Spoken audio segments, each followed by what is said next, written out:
kana gaafitooti kana gaafitooti nadeebisu qabdan xiqqaa guddaa matii yorraa baruu baanne seenaan nu gaafatti.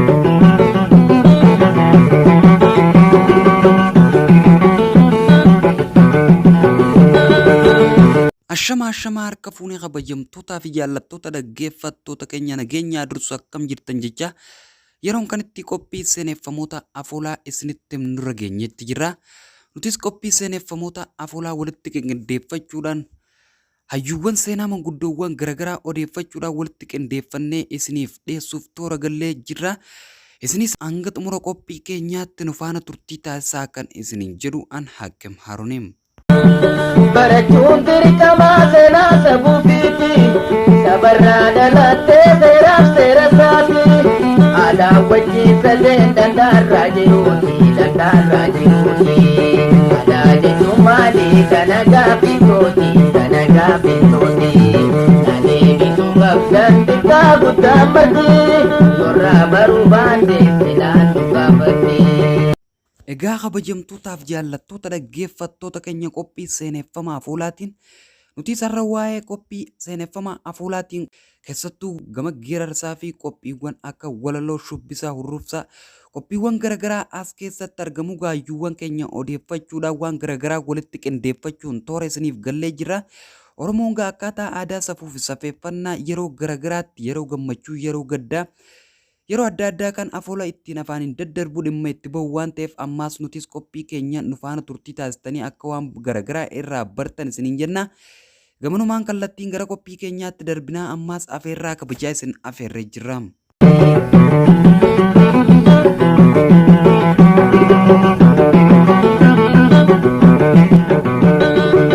Tole adeeroo jalqaba irratti ayyamamaa taatee waa'ee afoolaa fi aadaa seenaa Oromoon wajjin turtii gabaabaa taasisuu keetiif guddaa galatoomsiin jechaa jalqaba irratti maqaa keetii fi eenyu akka taateettii fi waa'ee maaliit irratti akkan waliin turtii taasisuu deemtu nuuf jalqabime. Gaariidha. Akka maqaan kootiis Ibroo Isaanii jedhama. Egaa waliin turuu keenya irratti waa'ee aadaa fi afoolaa fi aadaa wal gargaarsa Oromoo qabdu keessattis walii mari'achuudhaa fi hojii takka takka waan nu tartiiba galee dalaguudhaaf akka walaloo fi kanneen kana kanaas akkasii walii qindeessinee san dalaguudhaa fi wajjin turuu jirraa jechuudha. Tole galatoomsiin jechaa waa'ee afoolaa fi aadaa seenaa Oromoo keessaa kan irratti qophooyte walaloo akka ta'e nuuf himtee jirta. Kanatti aansuudhaan jalqaba irratti walaloon maaliif akka barbaachisu faayidaan isaa maalii Oromoon yeroo akkamii akkatti fayyadamu keessumattuu Oromoon yeroo garaagaraatti yeroo ittiin dhaadannoo garaagaraa dhageessisu yookaan rakkoo adda addaa ofirraa ibsuudhaaf tarii yookaan gammachuu ittiin ibsachuuf walaloo itti gargaarama. Walaloonis gosa afoolaa keessaa isa tokko sababa ta'eef nutis kanumarra dhaabbachuudhaan waa'ee walaloo si gaafannee atis walaloorra qophoofteertaa walaloo gabaabaa jalqaba waa'ee faayidaa isiitii fi kanaan nuuf jalqabime. Dura soorii walaloon kun faayidaan inni qabu waa sadii moo afur keessatti ni ilaalama. Faayidaan inni qabu bakka takka irratti misooma yoo ta'es misooma ni kaasa.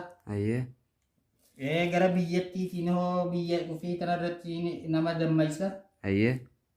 Gara kaaniinis inni akkaataa duraan quuqamtee dubbachuu dadhabnee gaafa sirnoota gita bittaa keessatti wal godhachuu dadhabnee godhannee qufa ullee dadhabnee har'a ifa baanee dubbachuu danda'uudha qabna.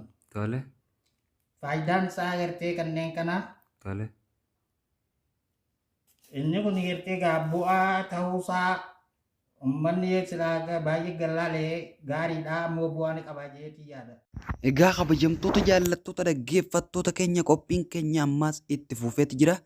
Kanatti aansuudhaan gaa qophii walaloo kan isiniif dhiyaatu bara durii bara sirna gita bittaa keessa gaa bara mootonni Dargii fi Hayilasillaasee fa'aa jechuun wal qabatee bara mootiin gabroonfataan Oromiyaa keessatti dhiibbaa adda addaa geessaa ture wajjin wal qabachuudhaan gaa manguddoon seenaa hayyuun Oromoo kun gaa walaloo adda addaa sababa sanii wajjin qursaasa waliin wal qabatee Calii calanqootii hanga harma muraa aanolee wajjii wal qabatu walaloo gabaabduu nuuf qopheessee jira. Ammaas itti dhiyaadhaa qoodarraa fudhadhaa isiniin jennaam.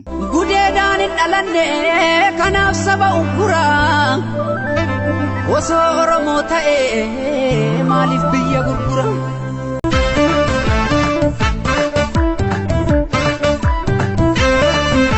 Olkaasi malee seenee darbee diinni mana kee dhaale ajjeesii dibaduu diina biyya kee seene simannuu fudhannuu maaster pilaani biyya lamaan taatu Oromiyaani. Waa'ee faayidaa isaatii fi bu'aa isaa yeroo kamii akkatti fayyadamanis nu kaasteertaa guddaa galatoomee amma kallattiidhaan gara walaloo qopheeffattee jirtuutti ceenaa.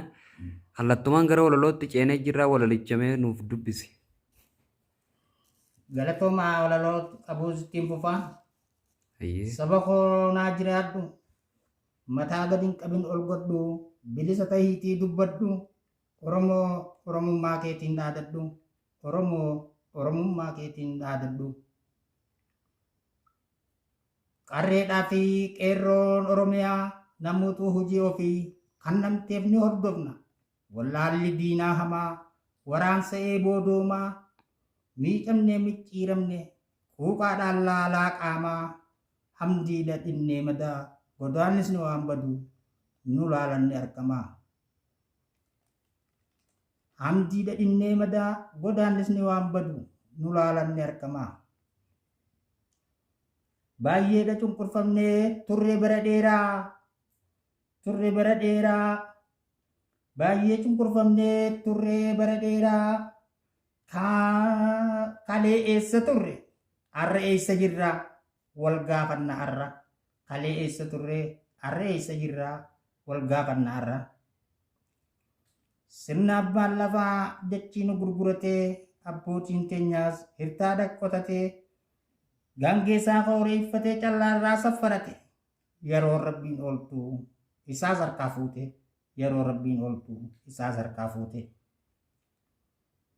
Dullachi illaa qabu qufa'aa an fayyaan qabu garaan koo keessina illaa abaaboof abaabilee kiyyaas calanqoof fidhannarraa. Maqaan baduu mannaa mataan baduu wayyaa yaa dargaggoo biyyaa. Yaa dargaggoo biyya namuu lammuu nurra deebi'uuf juntaan nu lolu jira isinoo akkam jettan har'a isinoo akkam jettan har'a.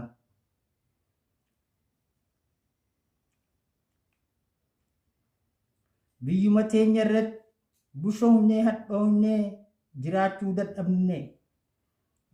dadhabnee addaan bittinnoofne kaan biyyan baaseenee kaanii si dhaggalee amrii rabbiin ooltu hamdiidha mo'oonne amrii rabbiin ooltu hamdiidha mo'oonne. Maayimaayisaan fixanii hayyoonni duraanuu ijji takka beektu dhoqqoon ijaan baddu osoo nuti jirru. Seenaan hin miidhamtu biyyi ofii jabdu osoo nuti jirru seenaan hin baddu biyyi ofii jabdu. Gurra kana murraan beeki qaawaa hafaa namuutu leenjii gaacheen sirnaa biyyi toontu qabtu marsinee eeggannaa. Biyyi toontu qabtu marsinee eeggannaa. Gootota Oromoo warra wareegaman maqaa dha'uun fedha maqaa isaanii dha'uu sammuudhaaf naadawa maqaa isaanii dha'uuf sammuudhaan naadawa. Gootota Oromoo akka Bakar Waaree akka Ibroo Shaxaa gootonni akkasii meeqaatamii jira gootonni akkasii. Meeqaatamii jira. Akkasitti ammaas tartiibaan ni jira gootonni Oromoo ka akka Jaarraa Abbaa Gadaa ka akka Yaayyaa Alii Siree ka akka Alii Galmoo caayaa bareechumatti haa yaadannuu namu caayaa bareechumatti haa yaadannuu namu.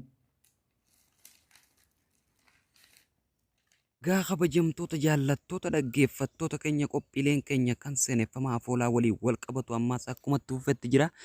Kanatti aansuudhaan gaa bara durii keessa Oromoo yeroo adda addaatti barumsa dhabuudhaan yeroo mootonni nama nyaataa sirna gitaa bittaa keessa uummata Oromoo barumsa dhorkuudhaan hanga afaan Oromoo reediyoo cabsa jechuutti gaa turan keessa manguddoon hayyuun seenaa kun gaa bifa walolootiin akkana jechuudhaan walaloo bifa walolootiin waa'ee barumsaatis ibsaa qeeqaa turanii barumsi maaliif akka barbaachisu barumsi damma akka ta'e akka naanaatti akka mi'aawu uummata Oromootti akkana jechuun bifa walolootiin himaa turanii. Egaa kana malees bara durii san keessa manguddoowwan hayyuun seenaa kun bifa walolootiin gara oomishaa fi oomishtummaa diinagdee akkaataatti guddifatan akkaataa calla guddistuu waa'ee barnootaa fi kan hunda waliin wal qabachuudhaan walaloo fayyadamuudhaan gaa akkaataa adda addaatti hawaasa kakaasuudhaan miira addaa nama keessatti uumuudhaan akkaataatti callaa hawaasni kun guddifatus asuma walaloo keessatti dabarsaa turanii walaloon isaa waa hedduu of keessaa qabaa waa hedduus nama barsiisaa.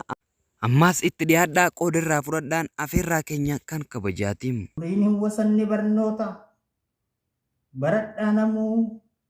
baradhaa namootuu xinnaa fi guddaa danta dhabummaadhatti abbaa fi ilmaan faayidaa dhabuun hafe waliin maa booda faayidaa dhabuun hafe waliin maa booda.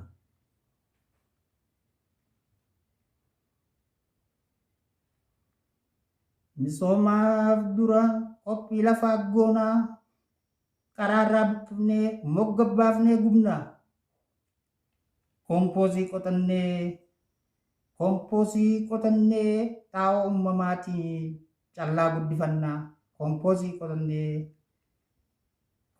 qotannee xaa'oo uumamaatiin callaa guddifannaa abeejjee arra qabeenyi uumamaa maafiin dagatame manca'ee lafarraa naa seenadhaarra maafiin dagatame manca'ee lafarraa naa seenadhaarra anaaf jechaa miti dantuma teessaniif ifiijaarra anaaf jechaa miti dantuma teessaniif ifiijaarra lolaadhaan dhiqamee deemee biyya alaa na kunuunsaarra lolaadhaan dhiqamee deemee biyya alaa na kunuunsaarra. Aadaa jechuun maali? Kana gaaffiitooti, kana gaaffiitooti. Na deebisuu qabdan xiqqaa guddaa maddii. Yorraa baruu baanne seenaan nu gaafatti. Egaa kabajamtoota jaallattoota dhaggeeffattoota keenya qophiileen keenya seeneffamaa afoolaa barsiisaa bashannansiisaan akkumatti fufetti jira takka lama jechaa ammaas as ga'ee jira.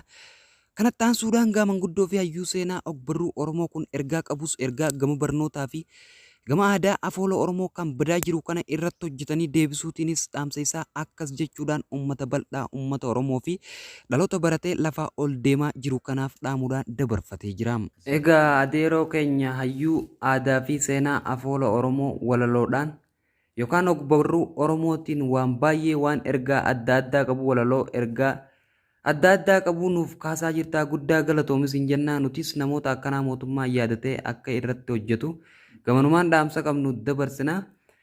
Kanatti aansuudhaan waa'ee barnootaatii fi waa'ee aadaa Oromoo guddisuu akkaataa ittiin hawaasa kana keessatti aadaan Oromoo aadaan babbareedaan kun ittiin badaa jiru kana akkaataa irratti hojjetanii aadaawwan dursan deebisuu barnoota irratti xiyyeeffachuudhaaf wajjiin wal qabatee ergaa qabdu yoo qabaatte gamanumaan dabarfachuu dandeessa carraasiif kanneetiin jira. Gaariidha. Gara barnootaa fi aadaa teenyaa irrattis aadaan uummata Oromootis akkam banne duraan gartee nu harkaa sollattuu geesse gaama har'a rabbiin nu deebisee aadaa teenyaaf hordofuu barnoota kanarrattis namichi aadaa hordofuun barruu yoo beekee barreeffatee seenaa isaa san kaa'ee dhaloota boodaa dhaalchisuu danda'a. Kanaafuu durri bu'urri misoomaa yoo jedhames durri barnoota. Barnoota yoo baratte misoomaas ni beekte akkatti guddifattu. Namichuma barateetu waa qusatus beeka. Karoora baafatee akkatti guddatus nama baratee beeka. Saniifuu wanniin anis dhaamsa qabu kanaas jabeesnee barnoota irrattis akka jabaannu gadaa Oromoo kana keessatti akka gadaa kana keessa ibsa seenaatii fi kanneen kun warri dhageettii fi oduudhaan baratee fi kan baratee qalamaan barreessaa kutaa takka irraa eegalee hanga xumura barnootaa irratti baratee fi kaan adda. Seenaan akka hin dabne barnoota irra jabaatee gadaan Oromoo kunis sirriidhaan nu gabbu'ee barachuudha qabanii je'eetiin yaada onni qabu kanaa jechuudha. Hayyee guddaa galatoomis hin jennaagaa adeeroo akkanatti bartanii bara durii keessa bara ittiin mootummaan nama dursaa ture san bara ittiin afaan Oromoo ittiin dubbachuun reediyoo cabsa jechaa turan san keessa ittiin isin akkanatti bartanii qalamaa fi dabtara walitti qabdanii walaloo akkanaa ogbarruu afoola aadaawwan garaagaraa barreessitanii ol keessanii akkanatti ammaas dhaloota barateef qooduu keessaniif guddaa galatoomaa umrii dheertuu rabbi isiniif haa kennu isiniin jenna. Ammaas waan fakkaataa akkana walaloo ogbarruuwwan garaagaraa deebinee kan isinirraa ol kaawwannu ta'a. Ammaas guddaa galatoomaa isiniin jenna turtii gabaabaan waliin gootaniif guddaa galatoomaa. Galatoomaa. Egaa kabajamtoota jaallattoota dhaggeeffattoota keenya qophiileen keenya seeneffamaa afoolaa takka lama jechaa asirra ga'ee jira. Qophiilee fakkaatoo biroo hanga walitti deebinutti iddoo jirtan maratti nagaa isiniif hawwaa nagaatti.